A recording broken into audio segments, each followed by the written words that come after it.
ক্ষতি করোনা এটা হচ্ছে কি আমাদের দেশের মানুষের সাথে সরকারের সম্পর্ক। আমি নিশ্চিত যেহেতু আমি নই, অনেকেই এই কথাটা বলবে, কিন্তু এই প্রথমবার আমরা দেখতে পাচ্ছি একটা স্তর থেকে আরেকটা স্তরে ঘুরছি, আমরা দেখছি যে সরকারের মানুষজন একবারে সেকেন্ডারি পর্যন্ত সেখানে হাজির আছে এবং তারা সাধারণ মানুষের সঙ্গে কথা বলছে এবং তাদেরকে বোঝাচ্ছে যে তারা কি করেছেন এবং তারা কিভাবে মানুষকে একটা সেবা দিতে পারবে। আমার ব্যক্তিগত ধারণা এটা একটা মাইন্ডসেটের একটা পরিবর্তন, একটা অসাধারণ একটা পরিবর্তন। আমি অন্তত পক্ষে বাংলাদেশে আমি আগে কখনো এটা দেখি নাই এবং এই মেলা উপলক্ষে আমি এই মাইন্ডসেটের পরিবর্তনটুকু লক্ষ্য করে অত্যন্ত আনন্দ হয়েছে। আমার সবচেয়ে বড় আনন্দ এখানে যে এখন সরকার বহু দূরের একটা ব্যাপার নয় যে আমরা হাত কাটি মজুরের তার কাছে যাবো বা শিক্ষা করবো, এরকম ব্যাপার না। সরকার এখন আমাদের নিজেদের মানুষ, তাদের সঙ্গে কথা বলতে পারি এবং তারা আমাদেরকে সেবা দেওয়ার জন্য অনেক কিছু নিয়ে এসেছে। আমি মনে করি যে এই মেলা এটা হচ্ছে সবচেয়ে বড় অর্জন। আপনি যাদের জিজ্ঞেস করি একটা উদ্ভাবনী ব্যাপার আছে, সেটা তো আপনারা সবাই দেখেছেন, তাই না? আমাদের দেশে ইন্টারনেটের পেনিট্রেশন মাত্র 4%।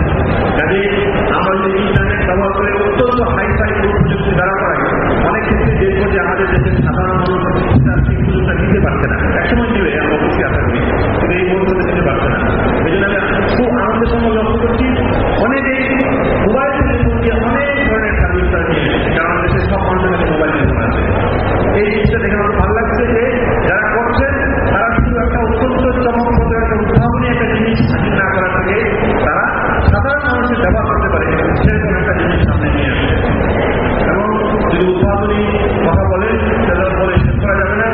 আমি দেখেছি যে খুবই সুন্দর সুন্দর এখানে উদ্ভাবনী ব্যাপার এখানে রয়ে গেছে, আমি উপভোগ করেছি, আমি নিজে অনেক কিছু শিখেছি। এগুলো জিনিস আমি আমার নিজের জায়গায় নিয়ে যাবো, আমার বিশ্ববিদ্যালয়ে নিয়ে যাবো, আমি ওদের সাথে প্রয়োগ করার চেষ্টা করবো। আমার নিজের জন্য এই মেলাটি খুব চমৎকার একটা অভিজ্ঞতা। আমি আশা করবো যারা এই মেলাটি করেছেন তারা যেন এটি সামনের বছর এবং প্রতি বছরই করে, তাহলে আমরা বুঝতে পারবো যে আমরা এক বছর থেকে আরেক বছরে কতটুকু আমরা অগ্রসর হচ্ছি। সরকার যখন প্রথম বলেছিল যে ডিজিটাল বাংলাদেশ হবে, এটা একটা স্লোগান হওয়ার একটা আশঙ্কা ছিল যে সবাই বলছে ডিজিটাল বাংলাদেশ, আসলে কাজের কাজ শুরু হচ্ছে না, এই ধরনের একটা ব্যাপার ঘটতে পারে। কিন্তু এই মেলাটির ভিতরে যদি একবার ঘুরে আসে তখন তারা নিশ্চয়ই তারা স্বীকার করবে যে পুরোপুরি ডিজিটাল বাংলাদেশে আমরা না যেতে পারি, কিন্তু ডিজিটাল বাংলাদেশ হওয়ার জন্য প্রথম যে জরুরি পদক্ষেপটা দরকার আমরা কিন্তু সেই পদক্ষেপটা নিয়েছি। এখন কেউ বলতে পারবে না যে আমরা শুধু কথা বলছি, অনেক কাজ করতে। যাই হোক, আমি খুব আনন্দের সঙ্গে এই মেলাটা উপভোগ করেছি। আমি শিওর আপনারা যারা উপস্থিত আছেন তারাও এটা উপভোগ করেছেন। যারা এটা আয়োজন করেছেন তাদের সবাইকে ধন্যবাদ, সবার কৃতজ্ঞতা। শুধু একটা যেখানে অনেক গুরুত্বপূর্ণ মানুষ আছে সেজন্য বলছি যে আমাদের দেশে ইলেকট্রিসিটিটা যদি দেওয়া হয় এবং এটা ছাড়া কিন্তু ডিজিটাল বাংলাদেশ হবে না, তাহলে আমাদের দেশে অনেক সাধারণ মানুষ কিন্তু অনেক বড় বড় কাজ করে ফেলবে। আগে যখন লোডশেডিং হতো আমি বিরক্ত হতাম, আজকাল লোডশেডিং হলো আমি খুব বিরক্ত হই না, কারণ আমি জানি যে এটা হয়তো গ্রামের কোনো কৃষককে দেওয়া হচ্ছে সেগুলো শেষ করে ফসল উৎপাদন করতে পারে, সেজন্য আমি সহ্য করে দিই। কিন্তু আমার মনে হয় যখন নাকি ইলেকট্রিসিটিটা সবাইকে দেওয়া হবে, এই দেশে যখন ইলেকট্রিসিটি প্রয়োজনীয় ইলেকট্রিসিটি দিতে পারবে, তখন শুধুমাত্র সাধারণ মানুষ তাদের মেধা দিয়ে তাদের ইনোভেশন দিয়ে একটা অত্যন্ত বড় পরিবর্তন করে ফেলবে। কাজে আমি উপস্থিত যারা আছেন তাদের সবার কাছে আমাদের দেশে একটা বিরোধীশীল বিদ্যুৎ ইলেকট্রিসিটি দেওয়ার একটা আবেদন জানিয়ে আমি আমার বক্তব্য শেষ করছি। আপনাদের সবাইকে ধন্যবাদ আমার বক্তব্য শোনার জন্য। অধ্যাপক জাফর ইকবালকে আমি একটা রিকোয়েস্ট করবো, আমি আমার দুই ছেলে ইংলিশ মিডিয়ামে পড়ে, সহজে বাংলা পড়তে পারি না, কিন্তু ওনার বই তারা সব বন্ধু বান্ধবরা পড়ে, সুতরাং নিজের আরো বেশি করে টেকনোলজি বিষয়ে রেখে যাতে আমাদের ইভেন যারা ইংরেজি মিডিয়ামের ছেলে তারাও যেন বাংলা শিখতে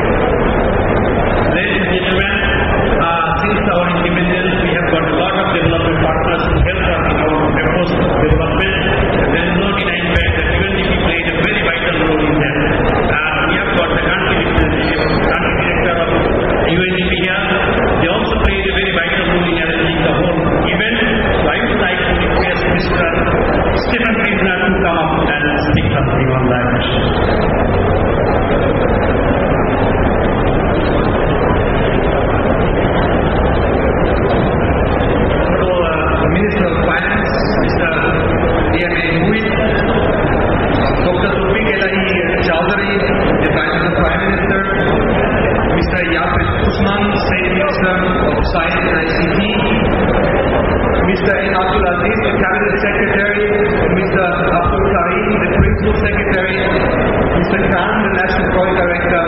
Ladies and gentlemen, at the outset, I really would like to cordially and with the fullness of my heart congratulate the government for the successful completion of the Digital Public Innovation Fair. What a success it has been.